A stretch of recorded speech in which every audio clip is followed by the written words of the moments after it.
trainer, Frankie, and he's at Frankie8LA on Instagram. He's going to talk about today how to bulletproof your back, something that a lot of people as they're aging care a lot about, and he has a lot of expertise in this specific area.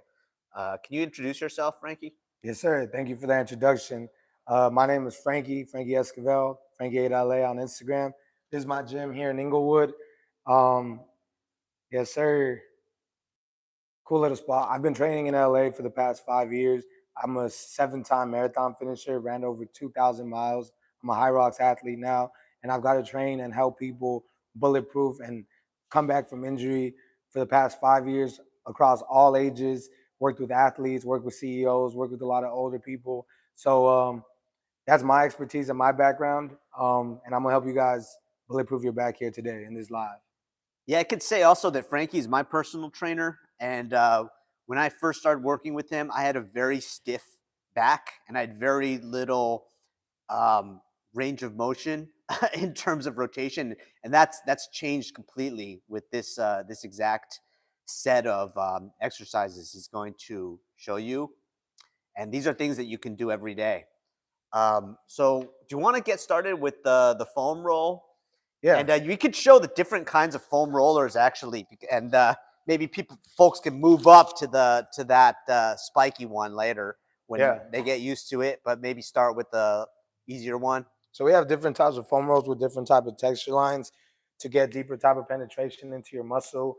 For some people that are more tender, haven't used a foam roll, they might want to start off with something gentle with a smooth edge.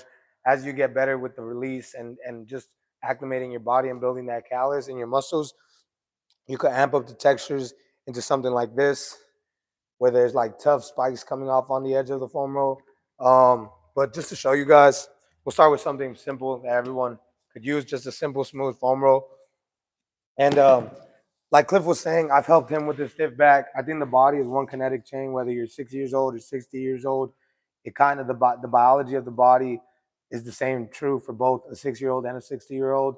And our limitations and our range of motions and the injuries are all pretty common and similar. So being able to dissect my body and being able to dissect someone like Cliff, who's a little older, is pretty similar once you get the hang of it. So you really just got to understand your body and how you move. I'm gonna show you guys how to foam roll, how I like to foam roll. I like to start off with a full body foam roll at the top, right under my shoulder blades, keeping my hips down and just going through. And now you might not be able to lift your glutes. You could just start off with the hips down,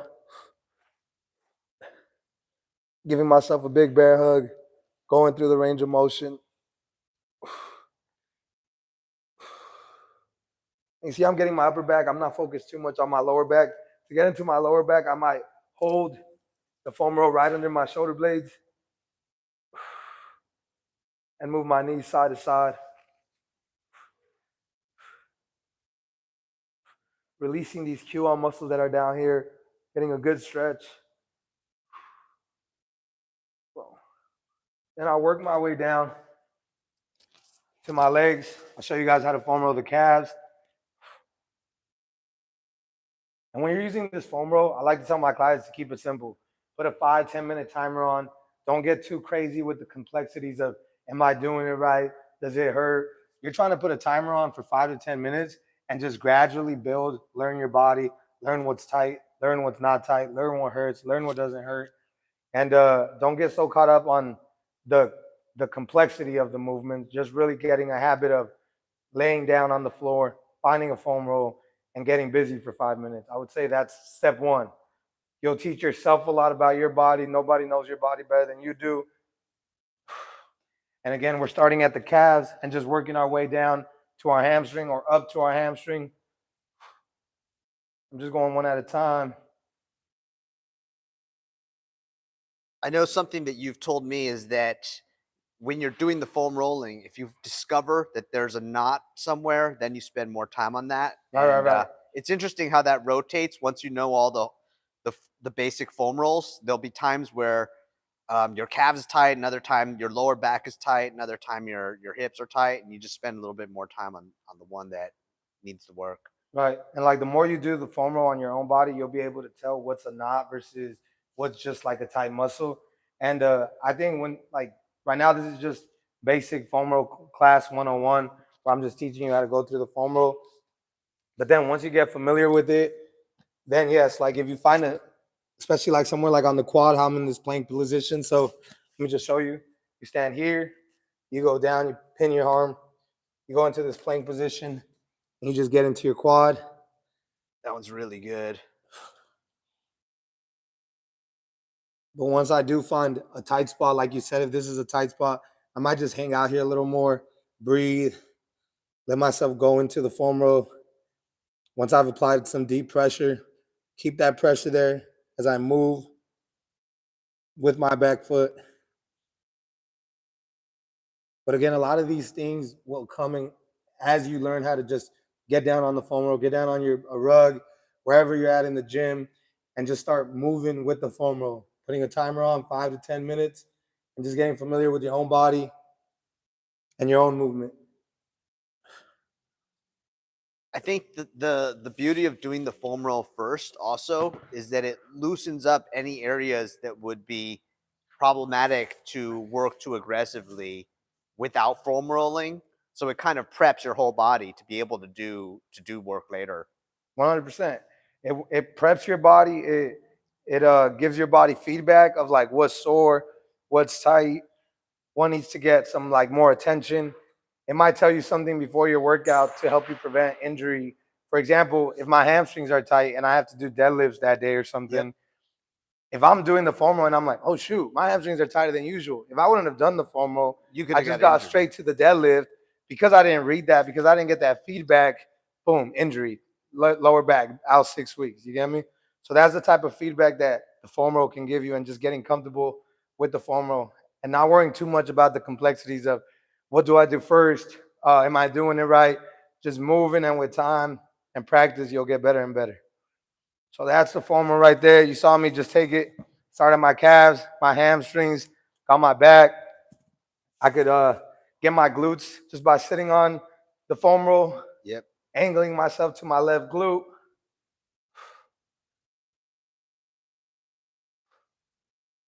And it's just a good way to release that tightness in the glutes, which decompress the lower back and help with like injury prevention.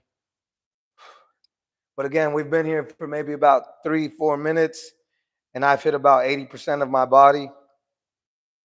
And you could hit your areas of concern, whatever's a little tighter on your side. But this foam roll is a great tool to help you. 5 minutes every other day, 3-4 times a week will have you in great shape. You want to show the rumble roller real quick, just because once you advance to the point where the rumble roller feels good, you almost don't get back. Yeah. Don't go back. And once you build callus in your muscles and are pretty familiar with the foam roll, there's another great place to foam roll, which is under your feet. We have 26 bones, 33 joints, and hundreds of nerves under there. We have a whole ecosystem. So being able to get familiar, foam rolling the bottom of your feet. If you take anything from this live or this video, just understand that. I used to have a foam roll by my bathroom, and I would wake up and brush my teeth and foam roll one foot and the other foot for about a minute each side. It was completely game changer. For me, the difference with the rumble roller is that it really gets deep into you, almost like an actual massage, and it's almost like getting acupuncture. I don't know who invented this. They're not a sponsor, they're not a partner, but we just love the rumble roller. 100%. I think just like fun fact, our core has like 7 or 8 layers. I'm not sure, to our core that we go through, and that's why people are big fans of Pilates nowadays, because Pilates hit the first 3 layers of your core versus hitting a sit up hit the last 3 layers of your core. I think this rumble roller is a great tool to help you get into that deeper muscle tissue to really help it release it from like a not surface level. You really have to get deep into that. I would say that's the difference between a smooth foam roll and a rumble roller, just like this one.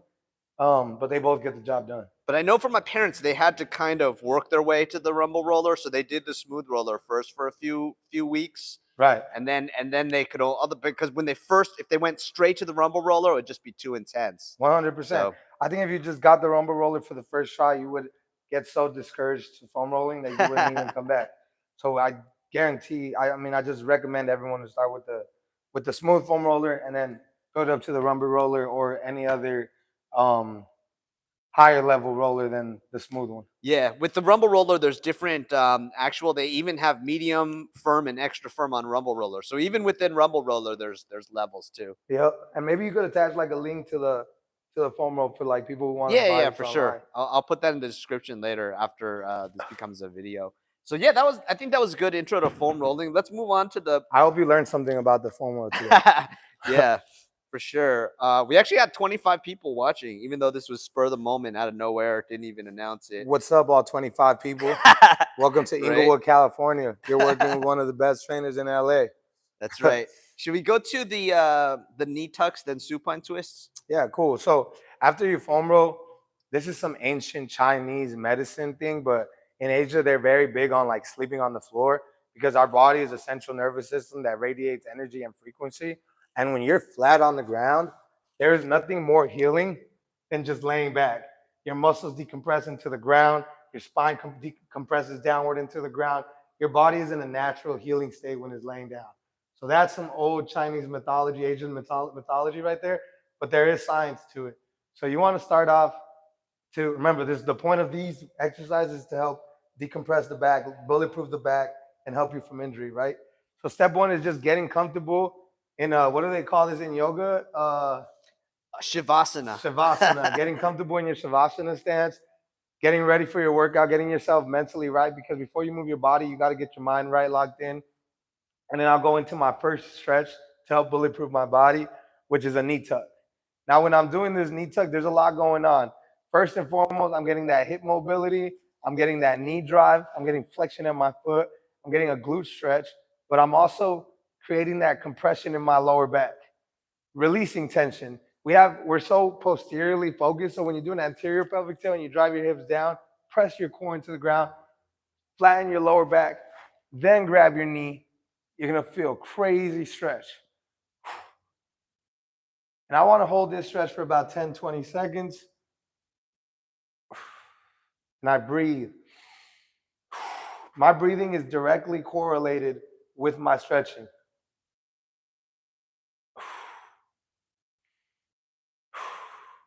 I'll switch it up after 20 seconds, grab another one. And I'm just rehabbing my groin right now, but this stretch still feels like it's helping more than it's hurting my groin because movement is medicine.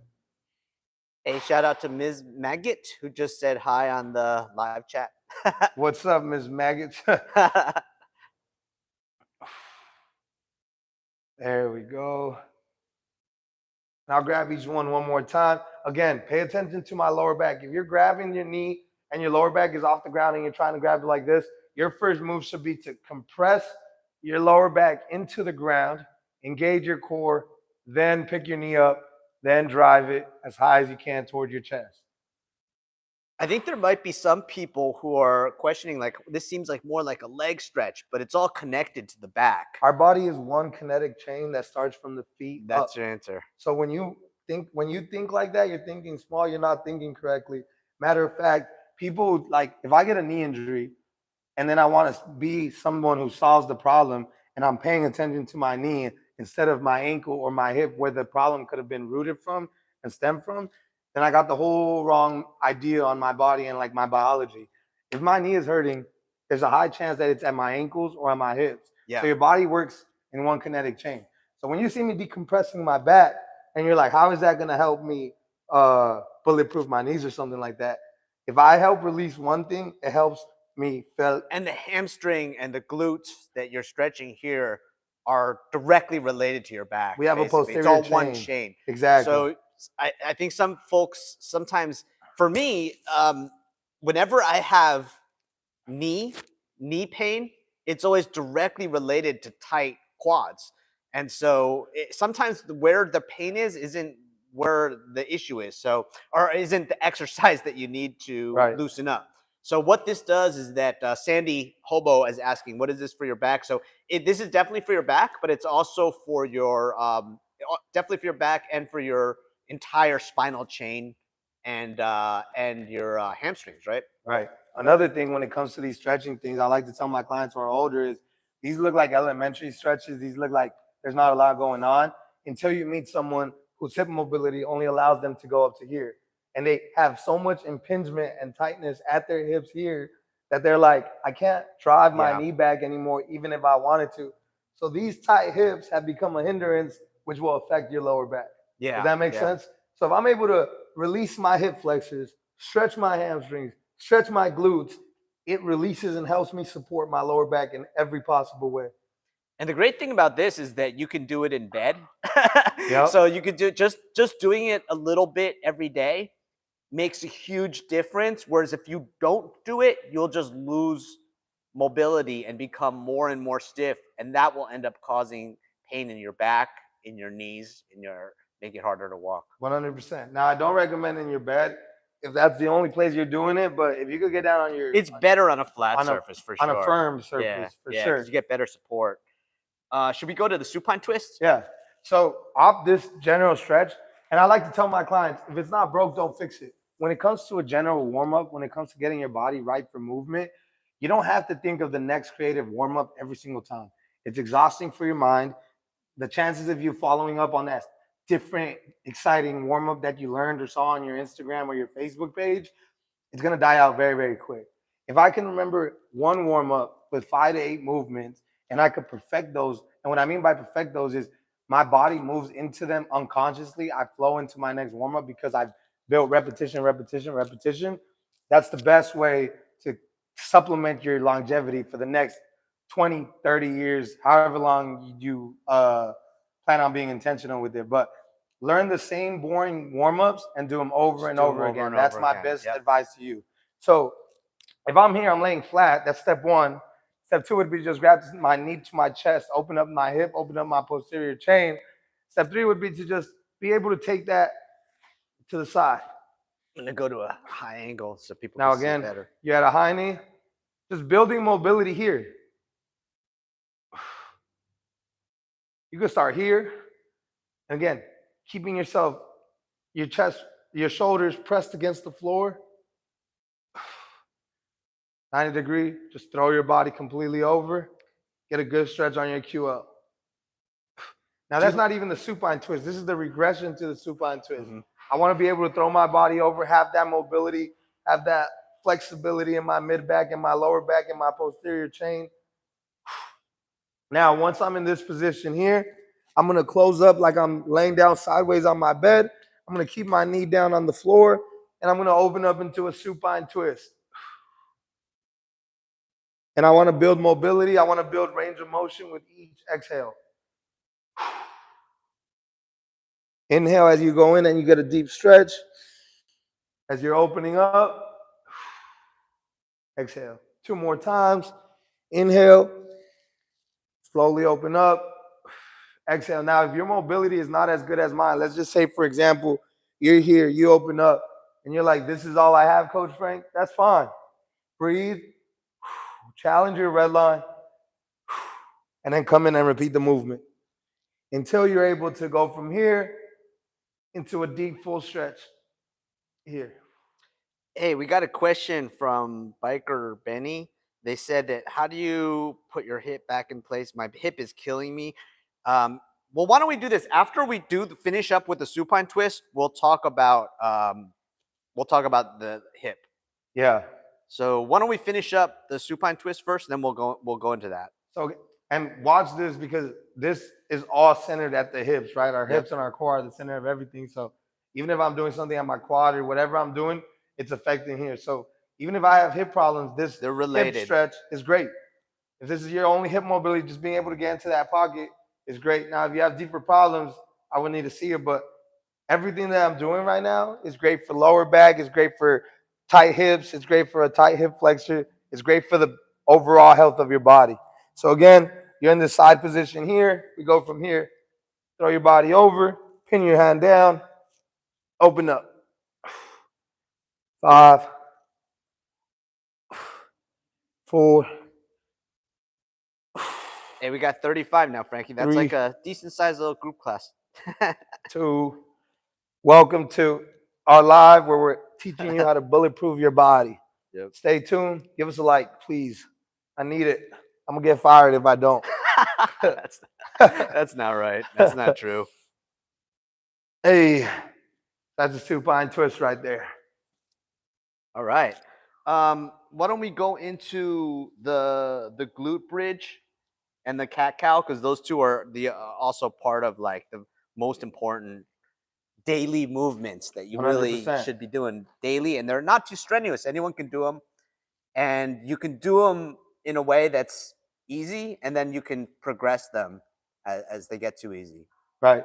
Okay. So I'm going to show you guys the glute bridge next. So let's talk about a little bit what we did. We did a little bit of foam rolling. Again, the purpose of the foam roll for everyone, just to simplify it, buy a foam roll. Buy a foam roll on Amazon. It costs $10. Just like that. Pick whatever texture you feel like you can handle in the beginning and just learn how to daily foam roll for 5 minutes. If you didn't get to watch the video, just take that note. Foam roll 5 minutes. Step 2, get comfortable getting on a firm floor like your rug floor, or your bed. If you have hard floors, try to buy a yoga mat if you can. Step 2 is just being able to have and get in this Savasana stance, right? Just being able to lay down. Step 3 to our workout, knee tucks, decompressing our lower back, right? Step 2 I showed you guys is the supine twist, right? Next, we're going to go into some glute bridge. So now the important thing about these glute bridge is not just bringing my hips up, because we have such an arch in our lower back. If you're just doing this, you're doing a lot of nothing, right? Your first movement that you want to do before you drive your hips is pin your lower back down. Keep yourself here. Keep your hips tucked inward. Clench your glutes up. Again, lower back pressed into the ground, hips inward, and drive your glutes up.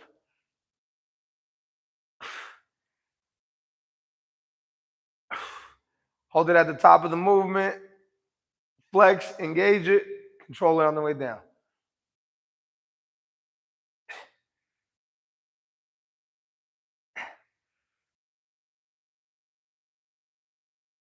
And I'm intentional with every rep. I'm not just trying to get it up to just say, okay, I did it. Why is my pain not gone? I'm getting familiar with my body, getting familiar with my breathing, engaging my core, pinning my lower back against the ground, driving my glutes to the sky, flexing, feeling both glutes work and turn on and fire, and then coming down with control. That is a full rep. None of this here. I'm engaging my core, compressing my lower back, driving my hips up, engaging my glutes, feeling my hamstrings, feeling the hip flexors. I'm driving through the roof, and I'm controlling. Compress, drive, flex, control. Compress, drive, flex your glutes, control. Okay? Awesome. That is how you properly do a glute bridge. Brilliant. Next, cat cow. We're going to jump into cat cow. So now we got our hip flexor stretch. We got our lower back stretch. We're feeling great. We activated our glutes that work as a rocket ship. Now we're going to improve a little more neurological things like stability, core control, and coordination. With this cat cow is a great move for anybody that's 16 or 60 years old. Anybody can do. We'll start off in a very easy, regressed manner. Tabletop position, wrists right over the shoulders, knees right over my hips. My hips are squared. My core is tight and ready to work. I'm going to take my right hand. I'm going to hold it up. I'm going to bring my left knee up. Extend out. Core tight. Hips squared. Come back to the center. That's one rep. Again. Hey, wait. Is this cat cow or is this? Oh, bird dog. Bird dog. Bird dog. You're doing bird dog. But let's do cat cow first, then show bird dog after. Okay. So cat cow. My bad. Same starting position as a bird dog, right? I'm in this tabletop position. First move I'm going to do, your breathing is so important with this one. When I'm in a leveled position, I'm going to take a big inhale and look towards the ceiling.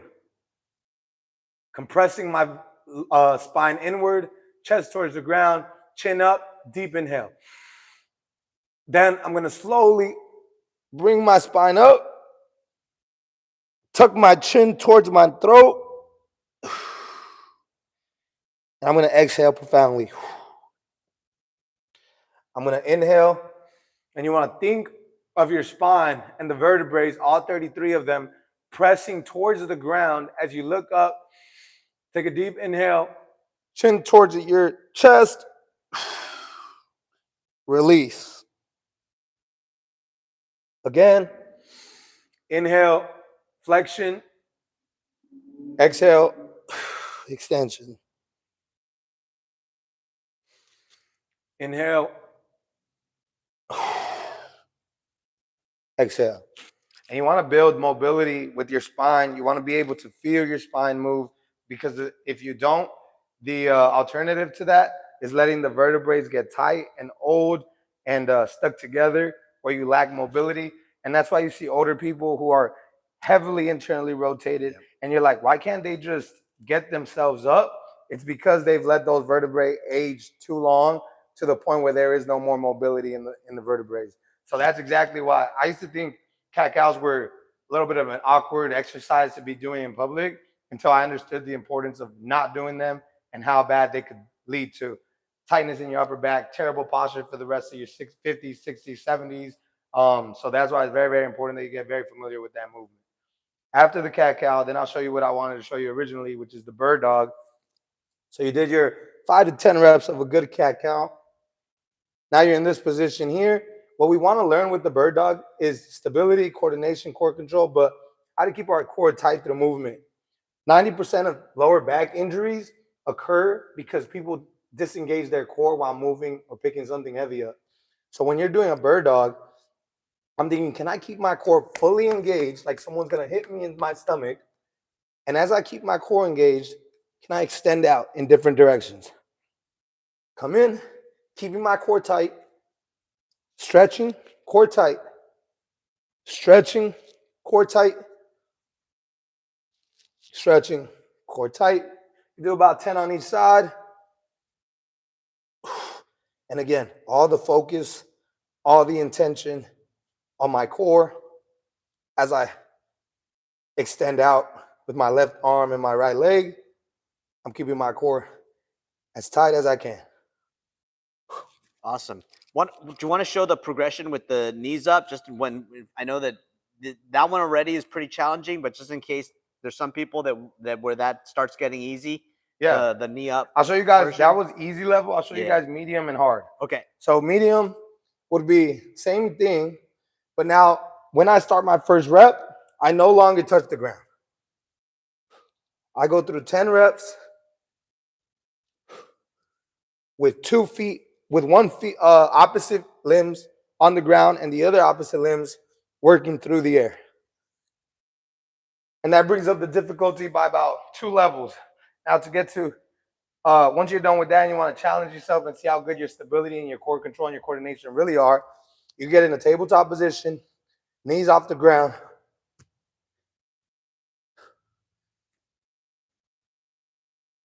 And the goal is, can I lift without moving the rest of my body? And that one is quite challenging. I know that's harder than it looks. Yeah, that one was tough, even just showing you guys for an example.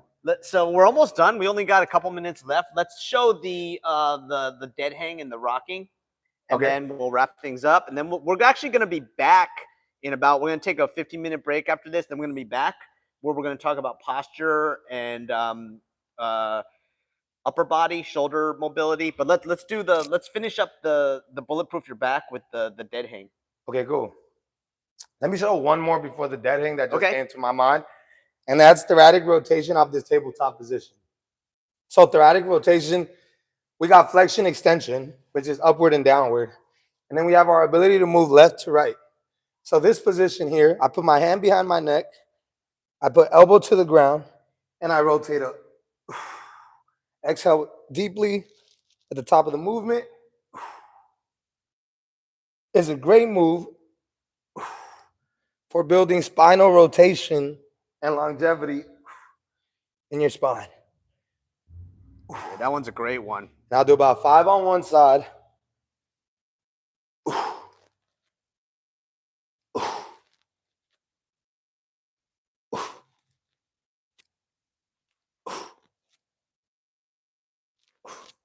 And that one right there is a great exercise to build rotation and keep rotation for many years and keep it in your life and keep them healthy.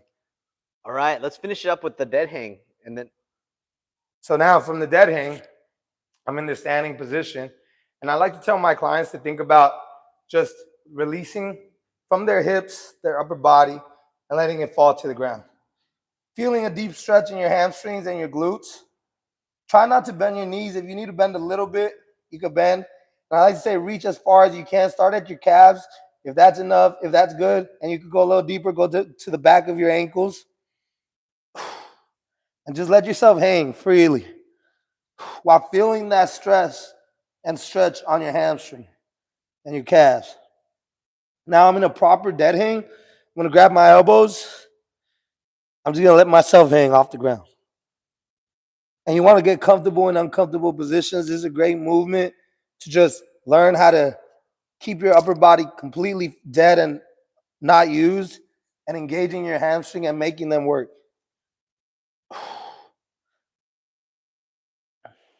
And as you can see through this backside, you can see a deep stretch in my lower back that goes all the way up to my mid back and my QL, which tends to stiffen up when I sit down a lot. From this dead hang, we could go left to right, a little bit of a swing.